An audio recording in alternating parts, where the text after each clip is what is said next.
The second unintended consequence I think I've seen is that the team sort of use it as like, oh, the new owner is flush, right? Like the new owner's got cash to burn, which is not a signal you want to send because it's A, usually not true, and B, just like not a general like culture you want to build right away.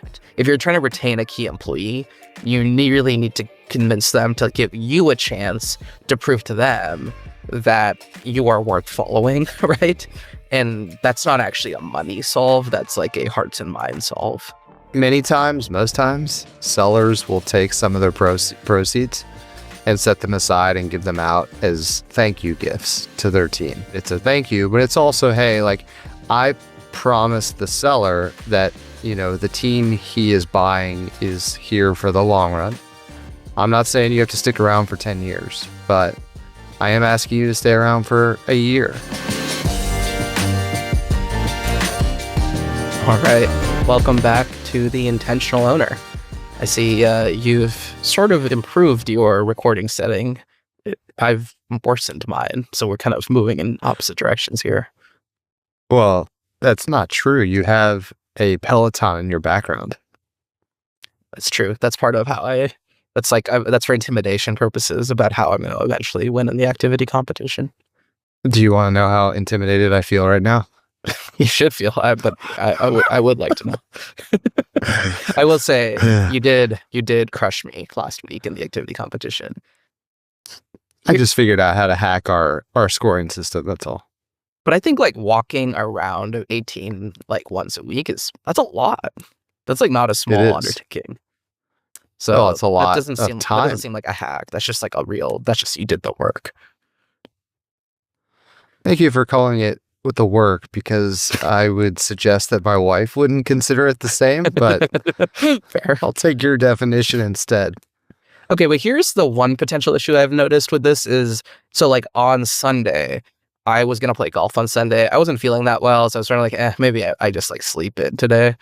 And I pulled up the activity competition and I saw you were smoking me. And I was like, okay, like even if I go play this, I can't catch up, right? And so then I didn't play. Like there's a little bit of a problem there. So maybe the answer is kind of like a golf bet at the end. Like you can press at the end and like create a weekend side bet just for those of us who slacked off during the week. How does that work? Like in golf, if you're down in the match, you can nevertheless like press double the bet and start it on the next hole, so that you essentially have a whole new bet and the ability to double or nothing. Interesting. Yeah. So like I would, in theory, like I wake up Saturday morning, I see you've smoked me during the week, but I'm like, you know what, I'm going to go for it this weekend. And so I text you and I say, I'm pressing this Sunday. Yeah. Like is that how that works? That's exactly how it works. Got it. I never said I'm agreeing to this. I'm just giving you an idea. An idea. There's no chance I'm agreeing to this, because like on Saturdays, between like 5 a.m. wake ups from our potty training child and like, you know, a seller that pings me and says, yeah, I'm free to chat. Right. My weekends aren't exactly, I'm not going to be held over the barrel by you in your free time. Okay. Well, here's my alternative idea then. Okay. What if the number of points you get for the week win is determined by your margin of victory? So a win of 10 or more is like 3 points. A win of 5 or more is 2 points. And just like a straight win within 5 points is 1 point. All right. So we're just weighting our victories? Exactly. So what's a win of more? I only won by 10 last week. So I was going to say, is there... We'll count that. So like I won by 11 the first, you won by 10. So we'll say weeks 1 and 2 are worth 3 points each. Okay. That feels fair, right? Deal. Okay, so I'm going to put that. It doesn't really change things because we're still even. No, it changes things because had I gone out and played golf, I would have cut the deficit to inside 10 points. So you only would have gotten 2. No, I agree. It doesn't change things insofar as like the scoreboard already to date is not being changed. It doesn't. No. Which feels like fair. Yep. Okay, so I'm gonna put at the top weekly scored points. Our producer of this humble podcast informed us that our scoring system may need some adjustments. It's true. I appreciate that Johnny actually like listens to it. It's nice. I wouldn't have anticipated him actually like caring enough to listen. God, that's horrific. Oh, What'd you just drink? a friend of the podcast, I won't name his name in case he's, some sort of sponsor of this disgusting drink.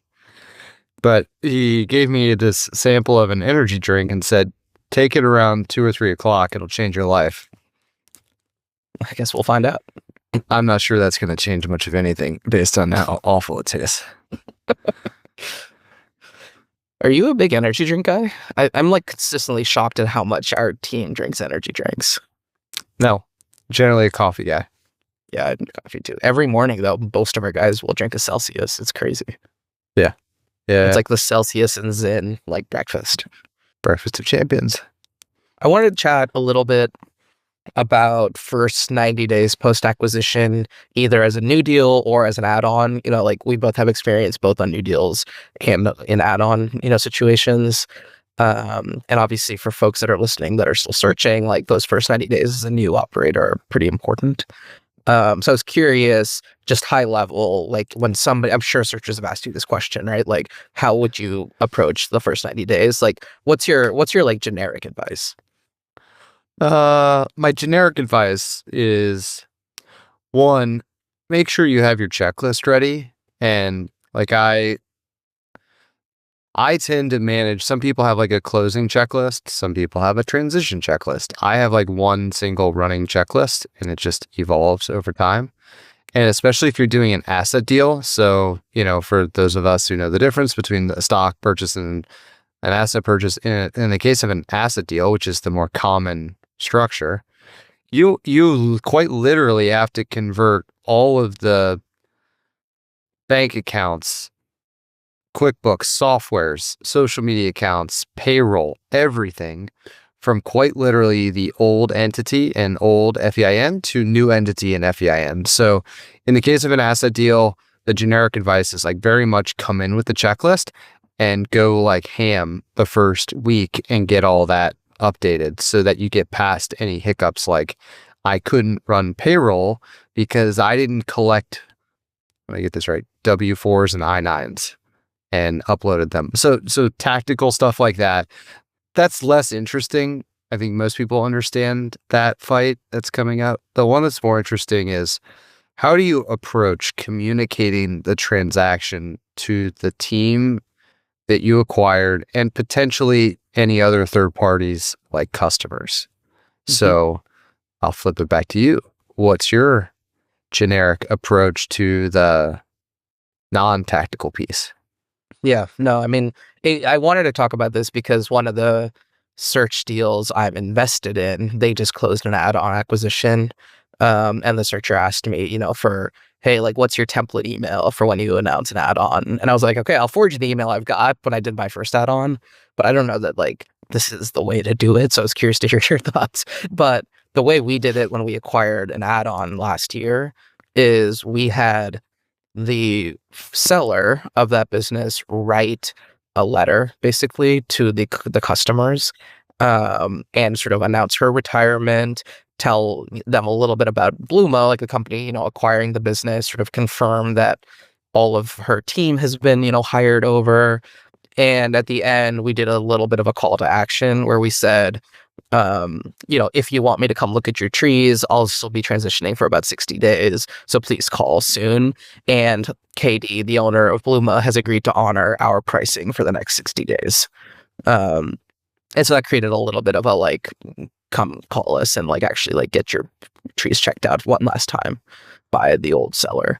So that's how we approach it with the clients. Did you do that in order to almost be like a biz dev effort in getting her in front of customers, or did you do it to like almost physically create like seller buyer transition in the face of the customer? Both, right? Because we weren't going to preserve, like once they called us, like they would call the brand phone number that they're used to, but it was going to get transferred into our existing brand phone number, right? So like there was going to be a little bit of a confusion around like, wait, who's servicing my trees now? And so like as much as we could, we wanted to kind of get that message out there that like, hey, the trucks that show up might say Bluma, they might not say Out on a Limb. So there's a little bit of that, but it was also like, hey, like let's go get biz dev going right away. Yeah, it's a good idea. Do you think there's a difference between our approaches? I should describe ours in the fence business because we're a contracting business. We generally will not be as vocal or as public with it in the early days. Now that we have a private equity sponsor, there's always press releases, a month later. But generally, we're also doing stock deals. So, and usually it's just because of the contracting nature of the business. So, not to disrupt long-term customer contracts. Yep. And so for that reason, we don't do the sort of B2C communication that you guys do. And I think both of those approaches are probably right. I mean, when I bought Bluma initially, we definitely didn't announce anything, right? Because at that moment, it was more of like, hey, here's the arborist you've known for years and years who's very qualified. He is selling his business to this new guy who is like 28 years old, is not an arborist, doesn't know, like a Douglas fir from a Western red cedar, right? Like there wasn't an obvious benefit to the clients when I bought Bluma. And so whereas like now, like a couple of years in, I feel very comfortable sort of representing myself as the owner of the business because I think I am a good owner of the business. So when we bought Out on a Limb, we were able to articulate like, hey, like this is a good company that is taking over your trees. Like they've been around a long time. Like they offer some services that the old company didn't offer. And so like I felt like we could articulate the value. Whereas like I imagine when a private equity firm is doing a roll up or when a searcher buys a business for the first time, it's a little bit harder to articulate the value of the deal getting done to the clients. So what do you think about what we haven't said is usually it's around like concern over the risk of the announcement. We as buyers fear customer reactions to the announcement.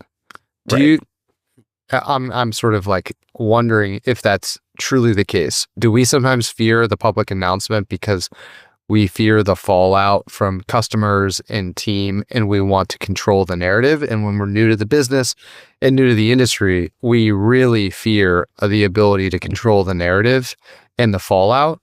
And so now that you've done this a bunch of times while working for a sponsor and then now a couple times for yourself, is that justified, that fear? I think it's not even so much the fear as it is like an imbalanced upside downside, right? Like the potential risk that like if you buy a business that has 25 key customers, right? And like that makes up like 80% of the revenue, like the risk of a generic press release blast like to the upside is like maybe one client like that wouldn't normally have heard about your company sees it and like reaches out, but the downside risk is like 1 to 2 of your 25 key clients is like worried, right? And they come and they're like worried about what's happening. So like in that scenario, it feels like the upside downside is clearly skewed to not do an announcement. Whereas I think when I'm like, hey, like this is Bluma, a well-established company with good service rankings or service ratings, acquires another well-established company and we're just merging and like the teams just get better. Like in that scenario, it seems to me like there's a lot lower, and none of our jobs are contracted out, right? Like all of ours are one-time projects with repeat customers. So in that scenario, it just feels like it's mostly upside to let the clients know that, hey, like Kathy is retiring, but you're still well covered by a high quality, locally owned company. The downside feels not as stark. Yeah. And then I think that's right. And the final way I'm trying to articulate the reaction is just imagine if I got a email like this. To be clear, I've gotten it in my pool service company. And I think when it's D2C, you almost have, as the consumer, you respond to it like, wow, I never even thought about that service for more than 5 seconds a month or a year. And the new provider is being proactive. They're communicating. They're being transparent about pricing and service. Like, ooh, this is great. I don't care if the operator, and you and I know a heck of a lot more than most, just because we're in the business of buying small businesses. And so I as the customer, I think I would rather get that notification than not. So I agree with your Right. approach. The one other aspect, though, right, is the employee side, where like obviously you'll have already announced it internally before you do any kind of public announcement. Uh, but what I was worried about when I bought Bluma initially is I didn't really want all of the local tree services to know that this transaction had happened until I had some time to get my sea legs, because I felt like they could very reasonably come to my team and be like, hey, I don't know Poaching. who the schmuck is who bought your business. If you want to come work for a real arborist, like it's time to jump off that ship. And I think that like at the time would have been a pretty compelling pitch. Whereas now I feel like I can actually articulate the pitch as to why somebody should work for me and why they should work for Bluma and what we bring to the table as an employer. But I think like the first few months, I think that would have been a much harder pitch. Yeah, great point. Do you mind? I don't want to like be revealing your list of questions here, but talk about communication to the team in the early days and the Yeah. approach you would give, the advice you would give on approach. I mean, I was listening to a Acquiring Minds podcast, and I liked he had I'm spacing on the searcher's name now, but he's been around for a long time and he works for Fu Partners, a well-known search investor now. Anyways, he talked about how when he went into his business, he told employees like the first few months, I'm going to have a lot of sentences that end with a question mark and not a period. And that doesn't mean like I'm second guessing what you're doing or I'm like doubting what you're doing. It's just truly like I'm here to learn what this business works like.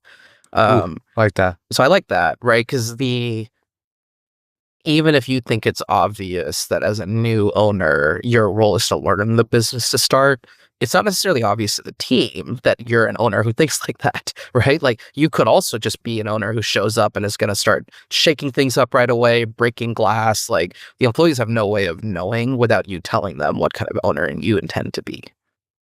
Good point. And generally, they're going to assume the worst.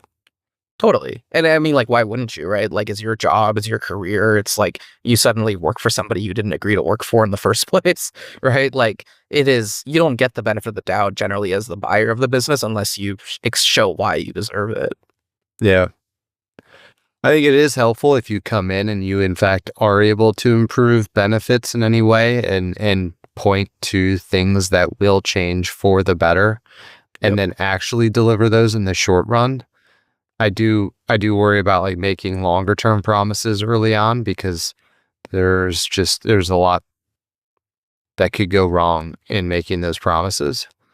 But I think the standard advice, that was the original question, is just to reassure people generally about their job, that it's not going anywhere, that you bought the business because the team is able to serve the customers well and has a brand name and a reputation for that. And without you guys, we can't do anything. So I think that's a safe thing, a generic thing to say at the beginning. And then I kind of go back it's to true. this. Like you want to say true things, right? And that is clearly true. Whereas it's hard if you make a promise that you're not sure about, like that's not sincere. And so then I have seen people maybe take too much of a risk. And this is the fine line to balance in my mind. You kind of want to say things that are true that you can actually deliver on in the short run. Start building trust, right? Like promise something will happen. It happens, build trust. But, and I also think it's smart, like every one of us should tailor that day one message to all parties that you plan to give it to around just your own personal ethos, like deliver it in a way that matches your personality. I think that's the right thing to do. It's also the generic advice would be just you don't have to go like deliver a Rudy-like speech on day one and Right. have everybody going rah rah on the back steps of your warehouse. That doesn't have to be a successful day one spiel. And I think maybe some folks get so worked up about having to give a public speech that they sort of don't do the best they can do because they get all worked up about it. Have you heard of any examples of that first speech going poorly or where people overpromised? Do you have any case studies in your head? No, they would all be secondhand. I don't have any firsthand accounts of those going bad. And maybe that's kind of the point, that they're not as high risk as you think they are. You don't have to go promise the moon, and keep it simple, keep it short, keep it friendly, and move on. Go build trust the old-fashioned way, showing up first, staying last. Yep. I thought it was really interesting what you talked about a couple episodes ago about this. You because it's a stock deal, you can buy the business and nothing changes actually for a while, so you don't announce it for a month, right? And Yep. even internally. Yep. We I think can. that's really interesting. Yeah. I mean, part of that too is it depends on what you have access to during diligence. Right. If you get access to several people, maybe a lot of people on the team, you've been around the facility a lot, the owner has not forced you to say you're the insurance broker, that kind of thing, Right. then it's easier to just have that conversation early on. But there are a lot of sellers that just won't make those introductions pre-close. Have you noticed a certain deal size at which it becomes the norm to meet employees before? Because I guess when I did private equity, we always met employees before because the deals were that big. It just had to be that way. At least the C-suite. But I'm curious, you've worked more at that, the line where it sort of turns into lower middle market from really Main Street. So I don't know if you've noticed anything. So we almost always now talk to more than just the seller. So we're going through a very, very large auction process right now.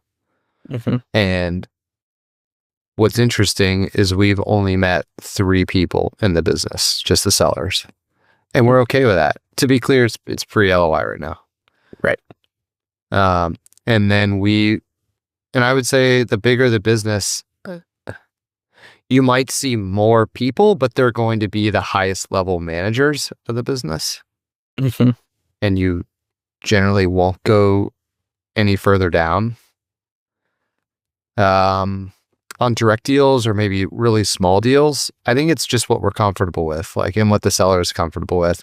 Sometimes it's just you walk in and you can't believe that you're getting an introduction to AP clerk, AR clerk, warehouse manager. They're calling you by name. They're saying this is the new owner. I've been introduced as the new owner before closing before.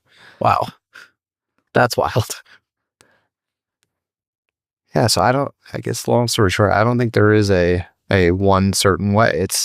And I'm willing to dance as fast or as slow as the seller is willing to dance. That makes sense. And unrelated to that, but how do you think about retention bonuses? Because I hear that come up a lot with searchers, especially people who came out of private equity world, right? And I feel we were trained to always view money as the solve to any risk that we're worried about. And so we're okay, well, we're worried about the key employee leaving, give him a big retention bonus. But that just I don't think that actually translates that well here. So I'm curious to hear your thoughts on that. Well, so say what you mean, because I think that many people would assume that everybody align with financial incentives. So what's your experience? Yeah, I guess we didn't do retention bonuses, but I talked to searchers who have, and I think there's a couple unintended consequences when you give retention bonuses. The first unintended consequence is you have no way to calibrate what is a lot of money to that person, right? And so you might come in from private equity land and be okay, he probably needs 50K to feel like it's a good incentive, or maybe you think he only needs 5K. You don't know what the right number is. And so there's a good chance you're way off. And if anything, you Good point. either insult or you surprise the employee too much. I never thought about that. Yeah. So I've seen that happen where I've heard searchers sort of be like, yeah, I think we're thinking this number. And it's like, hey, that's nice, but this employee who's very important, they've made 80K a year, right? If you give them a 40K retention bonus, it doesn't quite calibrate well to what, you're asking them to do. So that's sort of one, is you kind of show yourself as a bit of a rube, I think. This which, to be clear, I would have made the exact same mistake. Right. It's people with my profile. Totally. The second unintended consequence I think I've seen is that the team sort of use it as oh, the new owner is flush, right? The new owner's got cash to burn, which is not a signal you want to send, because it's A, usually not true, and B, just not a general culture you want to build right away. That's a great point. I have never thought about that. God, is that Right. a terrible thought process to put through your team's head? Totally. And then the third, this is a newer thought, and this is maybe less around retention, but more just personnel management in general. But I've kind of, as I've built out my philosophy on how I want to manage my team and kind of lead the team, I've come around more and more to this idea that the money sort of buys your team's time, right? That's why they show up to work every day, and they give you kind of the baseline effort to do their job duties. That doesn't actually buy you hearts and minds, right? It doesn't buy you their sort of caring and their passion and their certain level of effort. Yeah, their effort that really makes a business hum. And so money won't, a retention bonus won't solve that. If you're trying to retain a key employee, you really need to convince them to give you a chance to prove to them that you are worth following, right? And that's not actually a money solve. That's a hearts and minds solve. That's a great point. It's also really hard because you have to earn that every day. You cannot point to a piece of paper that says, incentive or alignment. Exactly. So hard. Another thing, I think you kind of were saying it, is that money just doesn't speak to everybody the same way. Forget the amount. Some people you can put retention dollars in their heads, and that's not why they go to work. That's not what motivates them.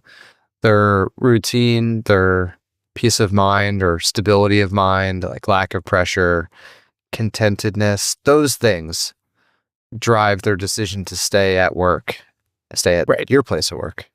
Well, I mean, I remember at SM Dash, Josh Schultz gave that talk about, he sort of listed 9 different types of motivations for people at their workplace, or not just their workplace, in life in general, right? And Chase Murdoch, when I've talked to him, he talks about this concept of personal vested interest. What is each employee's personal vested interest in your business? And so if you don't know what it is for an employee, you can't properly structure a retention plan. You can't structure a compensation plan. You can't structure a job profile. You have to learn what is actually motivating for a given employee first in order to actually create a plan that fits them. That's a good point. Last thing, if people like tactics, then what I have seen be decently effective is many times, most times, I hope all times, sellers will take some of their proceeds and set them aside and give them out as thank you gifts to their team. And it's not something they have to do, but I generally like to ask who they're doing it for well in advance of closing. Because for people we might think there's some risk around departing, potentially using the seller's thank you, their thank you bonus payments to their team, you can kind of use that 2 ways, right? It's a thank you, but it's also, hey, I promised the seller that, the team he is buying is here for the long run. I'm not saying you have to stick around for 10 years, but I am asking you to stay around for a year. And so like maybe half, your bonus is X, and we'd love for you to get half of it today and the other half in 12 months. And so we're going to escrow it. And that way it just means, everybody's aligned around, at least a year transition. And what's nice about that setup is the seller sort of picked who needs it or who they want to recognize. The seller actually does know, right, the motivations of his team, who will actually feel valued by that. And because the seller has enough context, their recognition means something, right? Like almost like the money obviously means something also, but the recognition of like, hey, you are an important person in this business, that means a lot too. And I think like the buyer selecting that has less value than the seller selecting that. Yeah. But the concluding point here is there is no silver bullet. So you just have to do your best to be creative. It's an interesting thought though. Would you ever, I haven't thought about this idea of like the seller selecting thank you bonuses and then that turning into retention.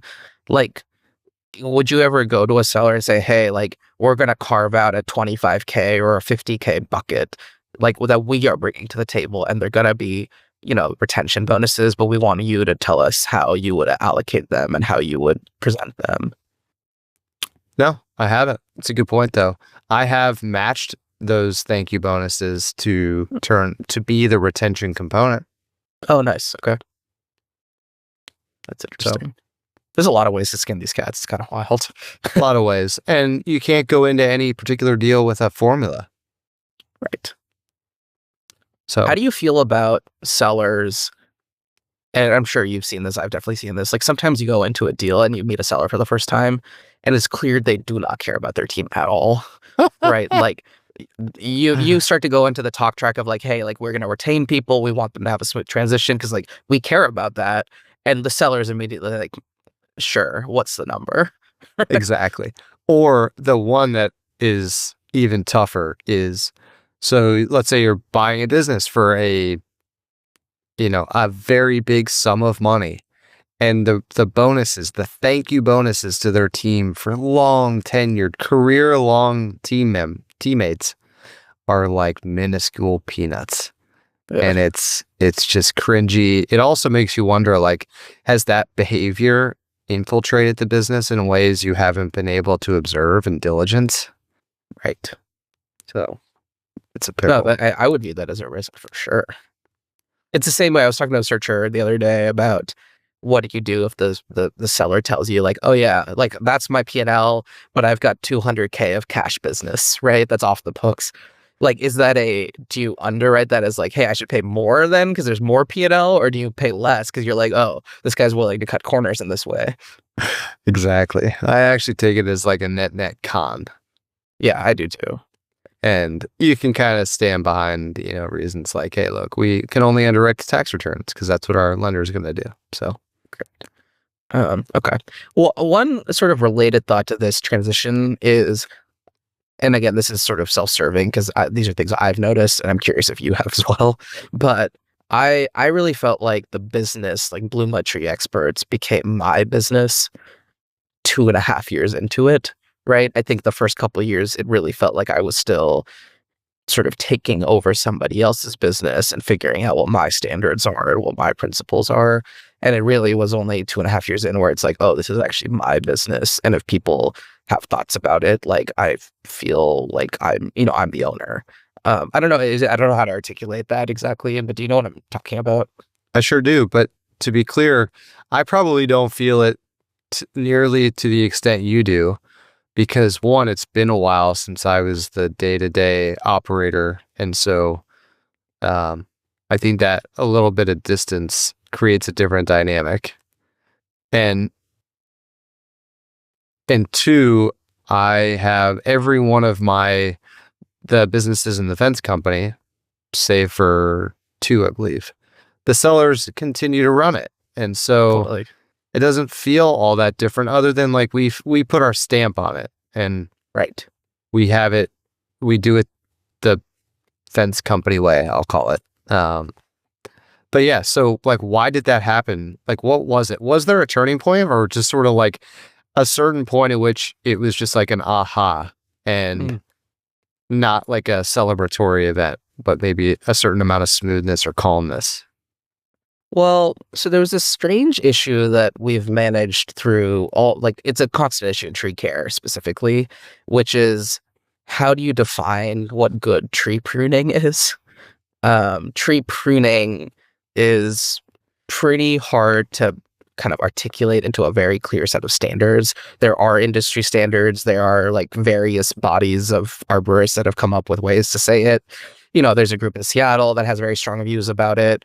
Um, in those first couple of years, I spent a lot of time talking to a lot of people to try to figure out, hey, like, how are we going to define what good tree pruning is internally? Because the problem in our industry is that the clients can't tell, right? It's not like the clients know either. So it's more akin to like, if your doctor is doing some like, orthopedic surgery, like, inside your shoulder, like, you don't know if he did a good job or she did a good job or not, right? You Did just they have to do the hope. X version of the procedure or the Y?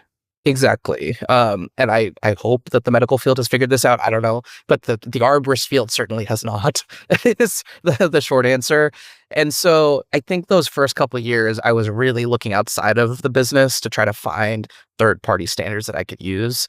And I've now spoken to enough business owners and enough of these sort of like certification agencies and all of that to come back to like, okay, you know what? Like, I think I have an idea now of what I think good tree pruning is. And like, that's what I'm going to hold my team to as our internal standard. And when we kind of redefined our vision to be to build an enduring tree care business by empowering our team to be best in class, a key element was like, what does best in class mean? And like, best in class is going to be an internally defined standard, right? And I think that for me felt like once I had that confidence, now you can make decisions around hiring and firing because you know what the quality standards are. You can make decisions around customer complaints because you know what the standards are. I think that was a big shift for us. So is it because culturally you redefined the business, or is it because for the first time you knew enough about the service you offer? You personally, Kaustubh, understood tree pruning enough to speak to the standard of care in your business. I think the prerequisite is that I understood tree pruning enough. The but it also then required a cultural shift to say, hey, and we care about that, Yeah. right? I mean, we always cared about quality, but now we can say like, hey, part of our team vision is we are best in class, and we also know our standard. Yeah, that makes sense. That's kind of nice. It also kind of aligned too, if I remember right, with a point where you were able to, I don't want to say like pull yourself out of the day to day a bit, but 2.5 years in kind of aligned with like the development of your team, delegation of duties, and some quality of life improvement on your end. Those Totally. things all kind of happened around the same time. No, that's right. There was also when I acquired Out on a Limb, right, which is about 2 years in. One of the interesting dynamics from that was I had a new seller right in the business again. And she's sort of a, local legend, I would say, in the Seattle tree community. She's a total badass, and has very strong feelings about tree pruning, reasonably so. And so she has a very clearly defined internal standard for what good tree pruning is. And I was trying to work with her to say like, okay, like how do we articulate it though, right? Like how do we bring it out into a way that like it, like I think every arborist that I've worked with, every good arborist, like their attitude is a little bit more like, you know it when you see it kind of a thing, right? Like as opposed to it being a defined set of standards. And we haven't, to be clear, we haven't written down a set of standards either yet. But I think that partially gave me the license to be like, okay, like Kathy is one of the best in the business. And like she's had to just develop this internally in-house. Like there's not a shortcut to that, right? Like we just have to do this ourselves. Yeah, that makes sense. And I think just to step back too, this is hopefully useful to people who haven't bought their business yet to see how, one, there are no rules around any of these questions. Two, everything takes so much longer to do, to implement, to make change, to understand. And I think we're all in a rush to make those changes. And maybe that's another question for you. Like, philosophically, when did you feel like you understood the business and earned the trust of your team to be making fundamental changes like this? Right. I think it's odd, right? Because I I've perhaps closed the gap between my understanding of tree work and my team's understanding of tree work, but there is still a meaningful gap, right? Of course. It's not like I've caught up to them. I've just made that gap a little bit smaller. So it's not like that was the prerequisite per se. Like, hey, you got to actually like know as much as your team. I think it was a little bit more of doing this long enough and in a repeated enough way to show like, hey, I care about this. I care about you, like my like our actual team. I care about our service quality, such that like when I go make changes, I get the benefit of the doubt, right? And like some of the changes will be wrong, some of the changes will be good, and they'll help me course correct. But I think like once your team starts giving you the benefit of the doubt on changes, like it just feels like a weight is lifted, right? You're like you still have to convince them, you still have to explain why, but their initial reaction is more like, okay, we'll give it a try, as opposed to their initial reaction being like, ugh, this guy again with the ideas, right? Well, and they're that not shift gonna. is meaningful. They're unlikely to say that to you, right? They Totally. are probably more likely to passive aggressively undermine the shift you're trying to make. Exactly. So I think that's one of those, like, I feel like I get that. I hear that frustration from early searcher, like people who've recently bought a business, is like, I just can't get my team to like make this change that I want them to make. And it's just, yeah, I don't know. Like like, yes, you're the owner, but like, unless you're willing to fire people over it, like you don't have the right to make the change until like you've earned the right to make a change. Agree. And some people do. They fire people, they rehire, and like that is a way to make change faster. It's an extremely disruptive way to do it, and like depending on who your team is, that might be the right decision in some cases. But I think the vast majority of search deals, that is not the way to go. Yeah, and in reality, let's not forget, most of us get into this in a relatively constrained cash flow dynamic. So the idea, like you're underwriting to a really tight margin on cash flow over debt service. And so the idea of doing things that could cause you a 20% cash flow decline could cause you to be in like a net cash burn scenario. And those changes are so fine. You know, you lose one high quality salesperson, depending on the nature of your business, and overnight you could go to negative DSCR or less than 1. Totally. Yeah. Yeah. I'm curious. Do you have a rule of thumb for new searchers? Like, hey, is there like a time period at which you can start to make real like big changes that might be negatively perceived? Well,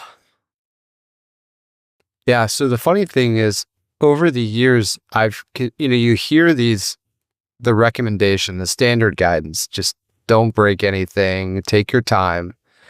And yet I can remember 2 instances.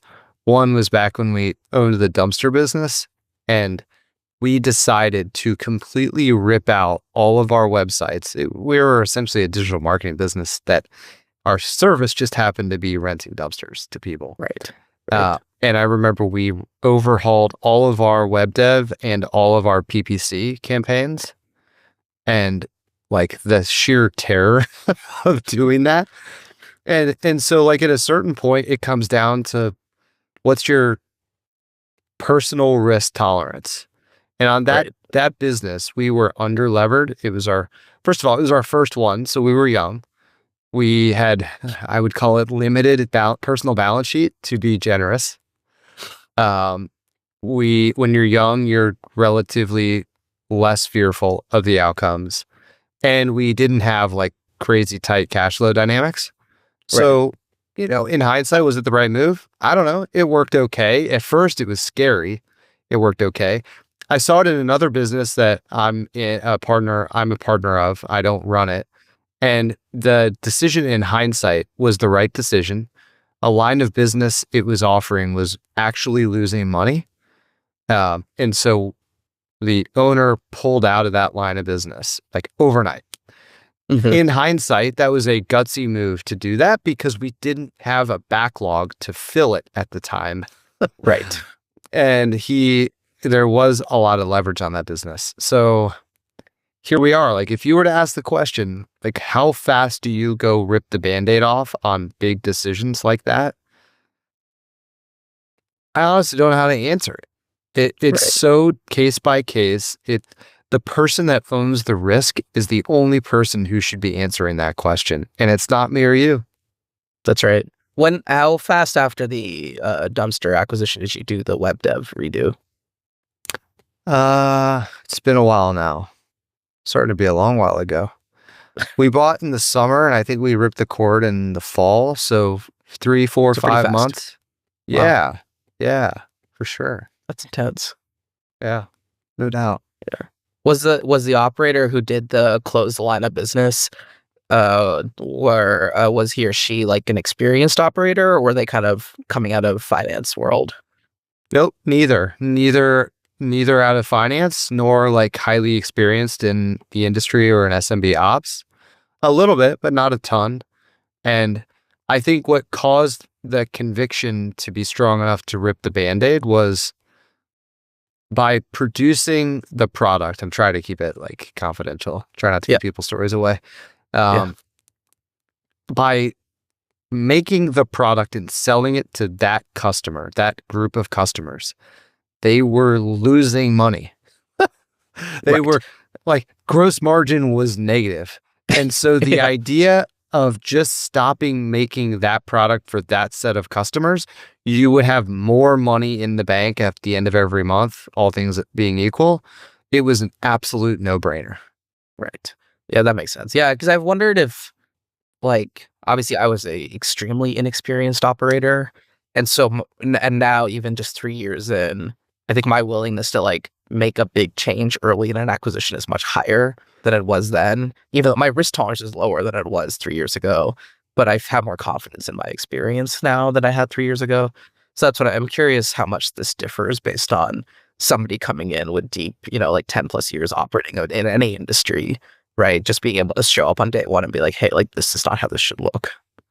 Yeah. I mean, I think there's a lot of things. By the way, I look back now and in those early 2 or 3 or 4 businesses we bought, the reps, the lessons, the pattern recognition I have from those early days is so valuable. Right. Part of me is wondering, like, when are you going to put all this operating skill to bear and like go build a platform behind this? So you can tell Johnny whether or not to rip that part out of this pod.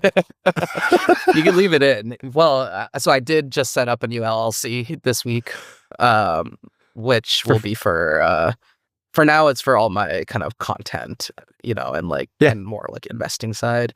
But it's kind of fun to be like, okay, like I have this skill set. I'm starting to build a skill set. Like, what would it look like to deploy it? But I imagine doing it more in a way that supports searchers as opposed to being the active operator. We'll see though.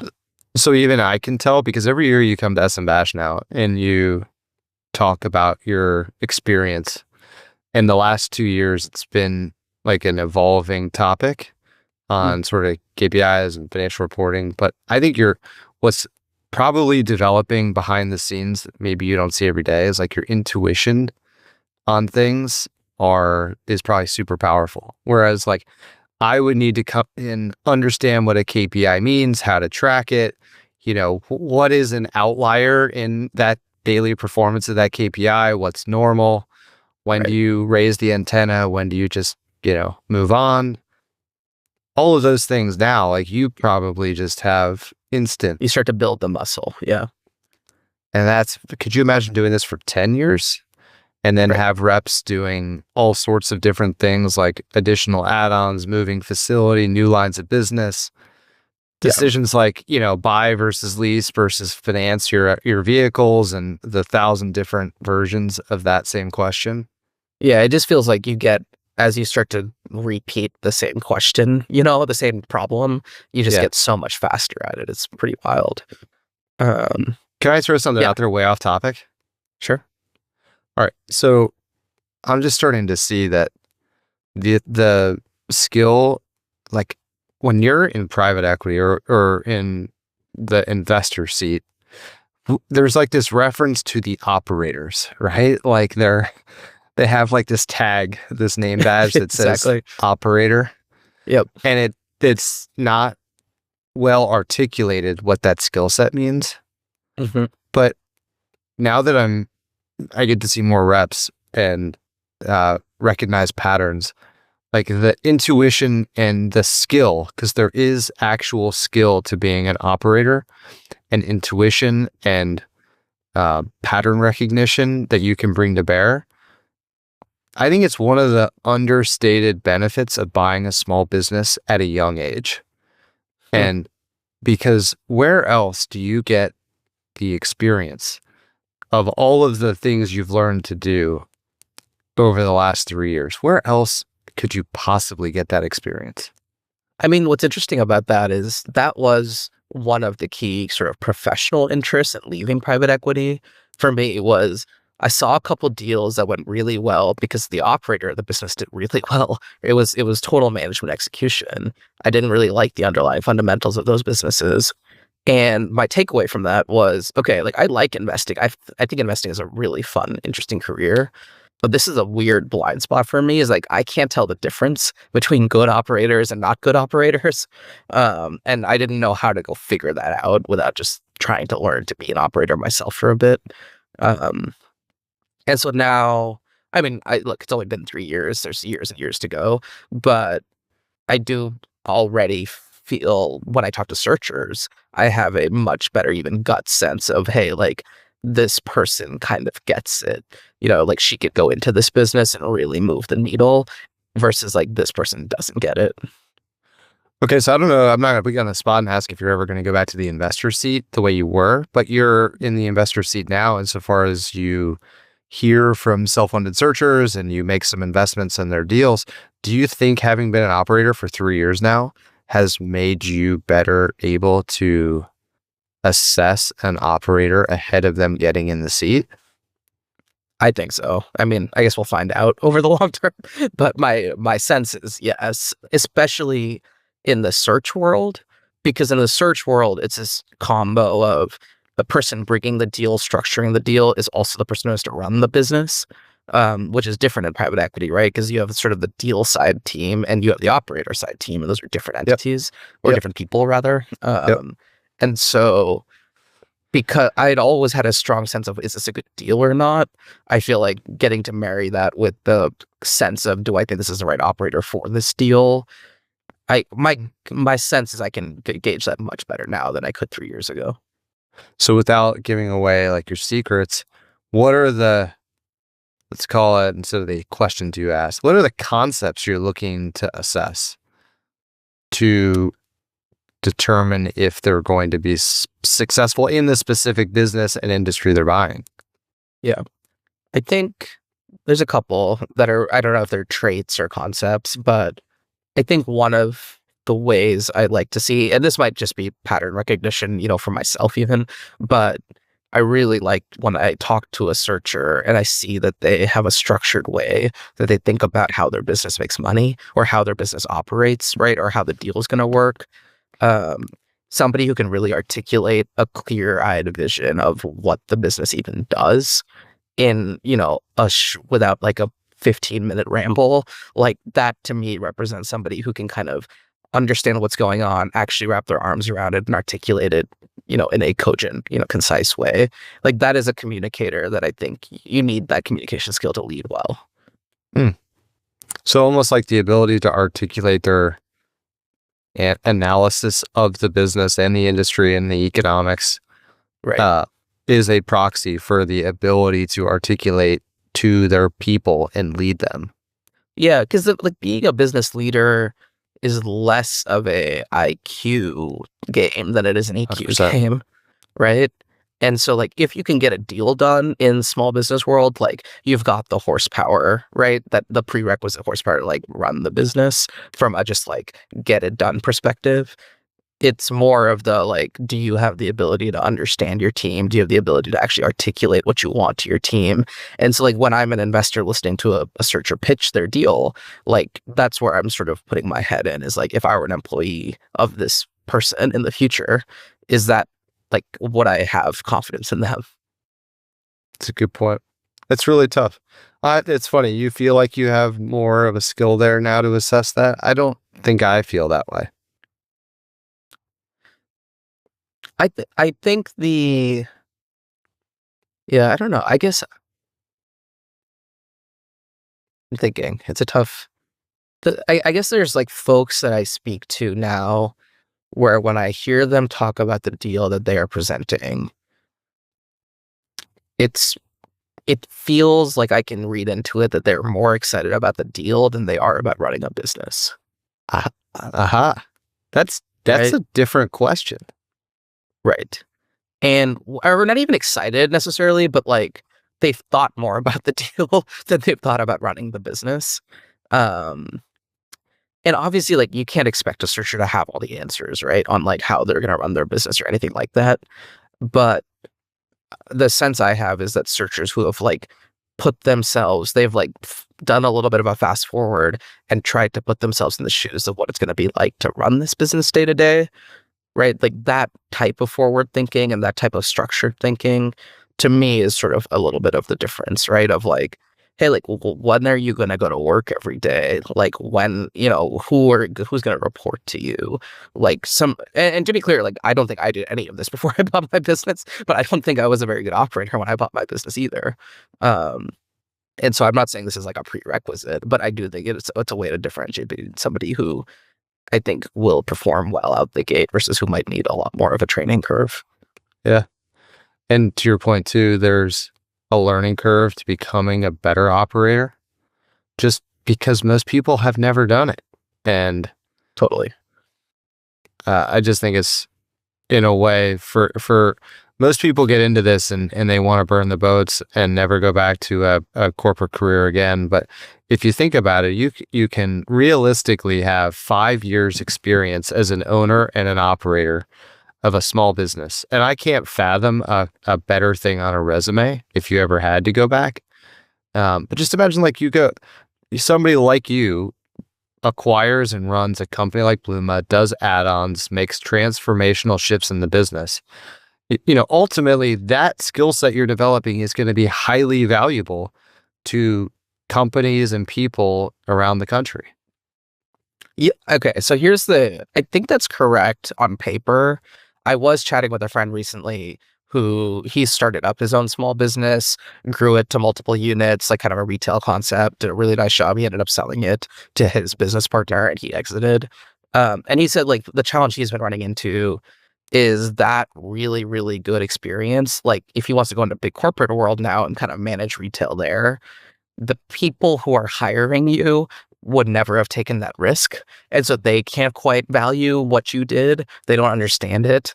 And so I think like he was expressing some frustration, which I totally get, which is that like this, like somebody who didn't also go through this experience can't quite understand how much of a learning experience it was. And if you're trying to go back to corporate land, like by definition, the folks who are your hiring managers like did not go through the experience.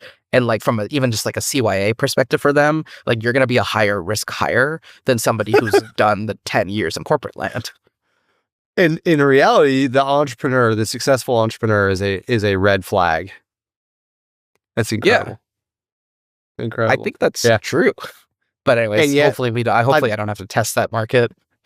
Well, I mean, there's also a world too, like you grow Bluma big enough and, there will be private equity sponsors that call you and ask for you to be a platform.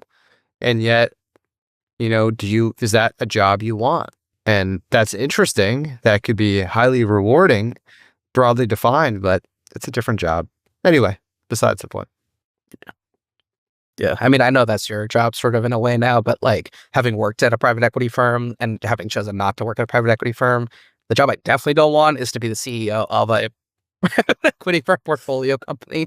That sounds even harder. I shouldn't say that. I guess anything's possible, but the CEOs for our portfolio companies, those guys and gals really grind in another level. They do. They do. But the rewards can be substantial. And of course. at the right phase of life too. It's an adventure, right? And Yeah, how often do you get to go on a truly unique adventure like that? So anyway, that's true. we're All off right. the reservation. We're gone. All right. Anything else you want to talk about before we wrap?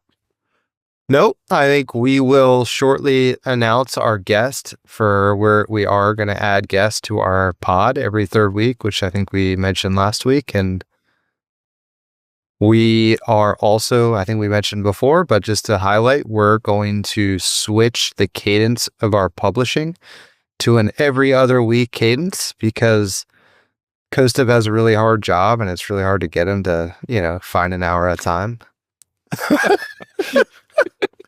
Yeah. All right. Just Well, kidding. I think we do the busyness comparison. Yeah, just kidding. Totally lying there. So we are going to switch to every other week. But it'll be exciting. We're going to go ahead and get a slate of guests to join us and hear about intentionality in ETA from people other than us. Because I think what you're going to find is like we are probably both off on one side of the perspective in this game we're in, and there are lots of other perspectives. So time to bring other guys on. And I think we'll try Guys to and gals. focus those conversations, right, on how do the guests think about being a business owner in an intentional way, right? I don't think we'll do their whole life story, so to speak. It'll be a lot more focused, and we'll grill them a little bit, hopefully. Yep, exactly. But yeah, going every other week should improve the content. Also, it'll give us some more time to think of topics. But we're always open to suggestion if folks have topics for us. All right. Kaustubh, that was fun. And other than just reminding the world that I defeated you in our activity tracker for the week, we can call it a week and try and get back. Maybe I'll go for a 45-minute walk right now while I take a phone call. How dare you? Just so you know, it's 95 degrees in Florida for the next 6 months. Wow. Okay, I respect that. We're finally in the it's now 60s to 70s every day. It's actually perfect weather here. Yes. Okay, so I need to win this. This is crazy. Okay. And just so you know, I can't possibly afford a flight out to Seattle right now, like from a time standpoint, so I can't lose. Understood. That's look, rocking a hard place right now. Let's see what wins. Yep, exactly. All right, guys. See you in 2 weeks.